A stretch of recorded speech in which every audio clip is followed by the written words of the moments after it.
Now, we've also learned that Prince Andrew, or ex-Prince Andrew, I should say, apparently took advice from Jeffrey Epstein 4 years after he claims to have cut ties with the convicted pedophile, and also that he had passed on confidential reports to Epstein while he was Britain's trade envoy. Kinsey, what more can you tell me about this?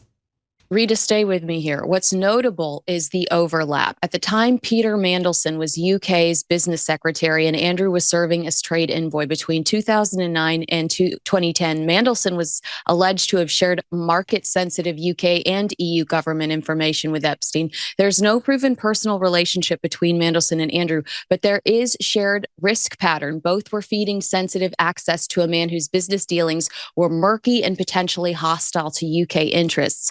That matters because it shows how Epstein really operated and made his money. Everyone keeps saying, how did he make his money? By selling access at the highest level of politics, royalty, finance, and tech. But for Andrew, official guidance says trade envoys have a duty of confidentiality with sensitive commercial or political information. So he might really be in trouble here.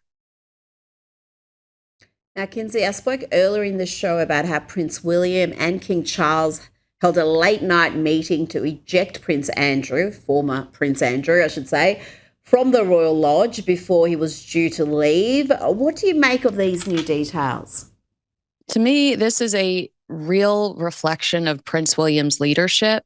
There's a ruthlessness there that the royal family desperately needs right now. He's a common sense king in the making. He understands optics. He understands that you're defined by the company you keep.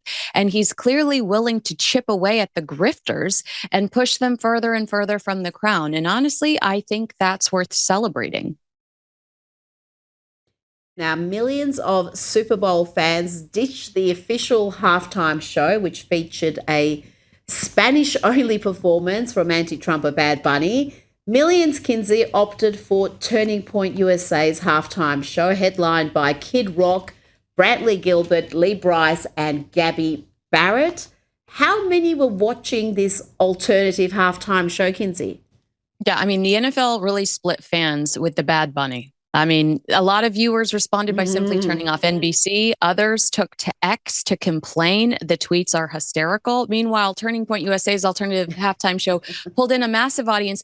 At peak, I saw 6.1 million viewers watching YouTube while I was watching it. Wow. I thought Lee Bryce was incredible. President Trump also weighed in saying the Super Bowl halftime show is absolutely terrible, one of the worst ever.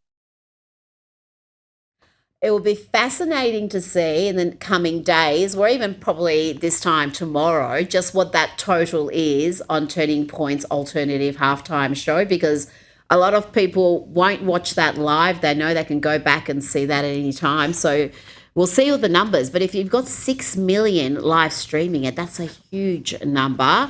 Let's get back to the royals. Meghan Markle went to the annual 15% pledge fundraising gala last night solo. She reportedly turned heads with her outfit, enormous black velvet train over a pink dress. That looks a white dress to me, but apparently it's pink. Kinsey, where was Prince Harry? You know, Rita, I don't know. Maybe it was 2 for 1 blunt night at the local Montecito dispensary. My question is, where's Meghan Markle's mom? If you're not going to bring your man, at least let your mom feel glam. Her running around town alone does not dispel rumors that Hollywood can't stand her and she's running out of friends. But Harry has become the spare in his own marriage. And every time Meghan is beaming on the red carpet for the evil press that makes her life so hard, according to Harry, we're reminded of that.